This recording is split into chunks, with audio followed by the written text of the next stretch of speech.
श्री स्वामी समर्थ. नमस्कार. तुमचे सर्वांचे माझ्या यूट्यूब चॅनलमध्ये खूप खूप स्वागत. तुमच्या सर्वांच्या इच्छा मनोकामना पूर्ण होत हीच स्वामी महाराजांच्या चरणी प्रार्थना करते आणि आजच्या आपल्या एका नवीन व्हिडिओला सुरुवात करते. आजच्या व्हिडिओमध्ये आपण पाहणार आहोत तर ते म्हणजे बघा मार्गशीर्ष महिना. उद्या वार आहे शुक्रवार आणि 21 नोव्हेंबर तारीख आहे. उद्या वार म्हणजे माता लक्ष्मीचाच वार आहे आणि तसेच देव दिवाळी देखील उद्या साजरी करणार आहोत. तर उद्यापासून तर मार्गशीर्ष महिना संपूस तर आपल्याला काही भाज्या जी आहेत त्याचं आपल्याला सेवन करायचं नाही. अगदी कुटुंबामध्ये आपल्या घरामध्ये बनवायच्या देखील नाहीत आणि बाहेर जाऊन देखील या भाज्यांचं आपल्याला सेवन करायचं नाही. मग अशा कोणत्या भाज्या आहेत त्याबद्दल आपण जाणून घेणार आहोत आणि आपल्याला काही चुका देखील होऊ द्यायच्या नाहीत त्याबद्दल देखील आपण जाणून घेणार आहोत. तर तुम्ही माझा हा व्हिडिओ शेवटपर्यंत नक्कीच पहा. व्हिडिओला नवीन असता लाईक करा, शेअर करा आणि असेच नवनवीन अध्यात्माचे व्हिडिओ पाहण्यासाठी चॅनलला सबस्क्राईब अवश्य करा आणि कमेंटमध्ये श्री स्वामी समर्थ लिहायला विसरू नका. बघा, हा मार्गशीर्ष महिना खूप महत्त्वाचा आहे कारण हा भगवान श्रीकृष्णाचा आवडता महिना आहे. या महिन्यात आपण प्रत्येकच जण महालक्ष्मीचे दर गुरुवारी व्रत करतो जेणेकरून आपल्या घरामध्ये सुख, समाधान, समृद्धी आणि यशप्राप्ती होते. आता या महिन्यात भगवान विष्णूंची पूजा करणं खूप शुभ मानलं जातं आणि तसेच दान धर्माला देखील खूप महत्त्व आहे. कारण की या महिन्यामध्ये आपण भगवान विष्णूंची पूजा केल्याने आपल्याला एक संरक्षण कवच तयार होतं. तसेच या महिन्यामध्ये गुरुवारी महालक्ष्मीचे व्रत देखील केलं जातं. या व्रतामुळे भक्तांना ऐश्वर्य, सुख, समृद्धी आणि यश प्राप्त होते अशी धार्मिक श्रद्धा आहे. आता या महिन्यामध्ये दान धर्माला देखील महत्त्व आहे. दान केल्याने भगवान श्रीकृष्ण आणि देवी लक्ष्मीचा कृपा आशीर्वाद आपल्या पाठीशी राहतो. मग आपल्याला या महिन्यामध्ये बघा काही चुका म्हणजे बघा आपल्याला गुरुवारचं व्रत असतं. मग गुरुवारच्या दिवशी आपल्याला काही भाज्या जी आहेत अगदी बघा आता महिनाभर जरी समजा आपल्याला हे नियम पाळणं नाही झालं तरी देखील चालेल, पण गुरुवारच्या दिवशी तरी हे कटाक्षाने नियम पाळा. म्हणजे गुरुवारच्या दिवशी म्हणजे अगदी बुधवार ते गुरुवार मार्गशीर्ष महिन्यातील, कारण की आपल्याला दुसऱ्या दिवशी गुरुवारचं व्रत असणार आहे. आता उद्या आहे देवदिवाळी. मग उद्या वार शुक्रवार देखील आलेला आहे, मार्गशीर्ष महिना आहे, माता लक्ष्मीचे व्रत असतात. तर मग उद्या आपल्याला अगदी छान बघा आपल्या घराची स्वच्छता करायची आहे.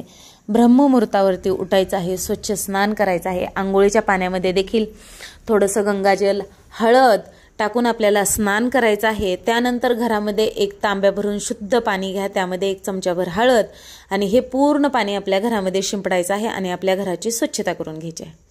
त्यानंतर उंबरट्यावरती देखील हे पाणी शिंपडायचं. उंबरटा आपला जो मेन घराचा दरवाजा आहे तो पुसून घ्यायचा आहे. तसेच बघा अंगण असेल समजा आता फ्लॅट सिस्टीममध्ये थोडंसं जेवढं काय असेल तेवढं छान स्वच्छ झाडून पुसून घ्या. उंबरट्यावरती हळदीचं लेपन करायचं. अष्टलक्ष्मीचं स्मरण करून 8 कुंकवाचे 8 हळदीचे टिपके द्यायचे, पूजा करायची, दिवा लावायचा, अगरबत्ती, धूप, दीप. तसेच दरवाजावरती देखील आपल्याला शुभ लाभ लिहायचा आहे आणि स्वास्तिक देखील काढायचं आहे. स्वास्तिक काढताना स्वास्तिकमध्ये 4 डॉट, बाजूने 2 लाईन द्यायच्या, त्याशिवाय स्वास्तिक हे पूर्ण होत नाही. आता स्वास्तिक हे शुभतेचं आणि मांगल्याचं प्रतीक आहे आणि आपल्याला उद्या जर एवढं आपलं सुशोभीकरण जर आपल्या घराचं दिसलं तर माता लक्ष्मी आपल्या घरामध्ये नक्कीच येईल आणि कायमस्वरूपी स्थिर राहील. आता आपण या महिन्यामध्ये बघा आपल्याला गुरुवारचे तर व्रत असतातच. तसेच काही घरामध्ये म्हणजे काही कुटुंबाचा नियमच आहे की मार्गशीर्ष महिन्यामध्ये देखील अगदी श्रावण महिन्याप्रमाणे मांसाहार या गोष्टी अजिबात घरामध्ये देखील आणत नाहीत आणि बाहेर जाऊन देखील खात नाहीत, असा नियम असतो आपापल्या कुटुंबाचा.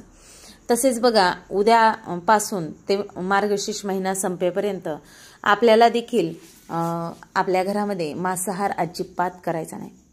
तसेच तामसिक अन्न जी म्हणतो ना आपण, मग तामसिक अन्नामुळे उग्रता वाढते. मग घरामध्ये कुठेतरी वादविवाद होणार आणि घरामध्ये जर वादविवाद झाले तर माता लक्ष्मी आपल्या घरामध्ये येईल का? माता लक्ष्मीचा आशीर्वाद प्राप्त होईल का? माता लक्ष्मी आपल्या घरामध्ये स्थिर राहील का?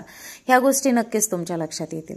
मग त्यासाठी आपल्याला आपल्या घरामध्ये हा एवढा पवित्र महिना आहे, होईल तेवढं आपल्या घरामध्ये वातावरण शांत राहून द्यायचं, मोठ्यांचा आदर करायचा, तसेच बघा, कोणालाही चुकूनही आपल्याला अपशब्द बोलायचं नाही, कोणाची चाडी चुगली करायची नाही, जेणेकरून आपण जी काही सेवा करू त्याचं फळ आपल्याला पूर्ण मिळेल.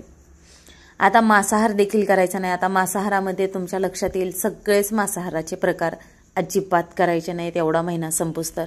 तसेच कांदा लसूण विरहित तुम्हाला जर शक्य झालं पूर्ण महिनाभर तर तुम्ही कांदा लसूण विरहित आहार घेण्याचा प्रयत्न करा, किंवा नाही शक्य होत तर मग अगदी गुरुवारी तरी या नियमाचं पालन करा. तसेच बघा, तामसिक आहारामध्ये मोडणारी भाजी म्हणजे उडदाची आणि मसुराची डाळ. ह्या 2 डाळी देखील आपल्याला अजिबात महिनाभर आपल्या स्वयंपाकघरामधूनच आपल्याला बाजूला ठेवून द्यायच्या आहेत. तसेच बघा, वांग, मुळा आणि कोबीची भाजी, या 5 भाज्या आणि कांदा आणि लसूण असे 7 आपले जेवणामध्ये या गोष्टी आहेत त्या अजिबात बनवायच्या नाहीत, घरामध्ये देखील आणायच्या नाहीत.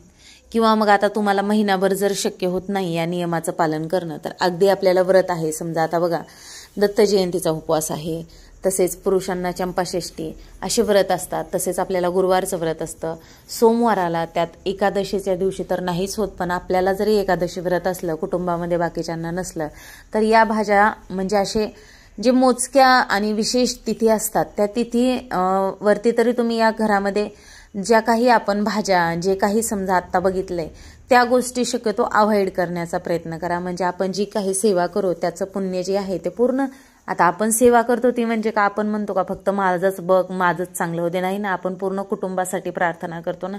मग पूर्ण कुटुंबानंच याची काळजी घेणं खूप गरजेचं आहे. जर कुटुंबानं मिळून जर सगळ्या गोष्टी नियमाने पालन केल्या तर किती चांगलं होईल पूर्ण कुटुंबाचंच. तर अशा प्रकारे आजच्या व्हिडिओमध्ये आपण मार्गशीर्ष महिन्यामध्ये काही गोष्टींचं जे काही पालन करायचं आहे ते बघितलेलं आहे. तर तुम्हाला माझा हा व्हिडिओ आवडला असेल तर नक्कीच तुम्ही व्हिडिओला एक लाईक करा आणि हा व्हिडिओ जास्तीत जास्त शेअर करण्याचा प्रयत्न नक्कीच करा. तुम्ही जर व्हिडिओला नवीन असताल तर लाईक करा, शेअर करा आणि चॅनलला असेच नवनवीन अध्यात्माचे व्हिडिओ पाहण्यासाठी सबस्क्राईब देखील नक्कीच करा. झालेली सेवा स्वामी महाराजांच्या चरणी अर्पण करते आणि माझा हा व्हिडिओ इथंच थांबवते. श्री स्वामी समर्थ. जय जय स्वामी समर्थ. धन्यवाद.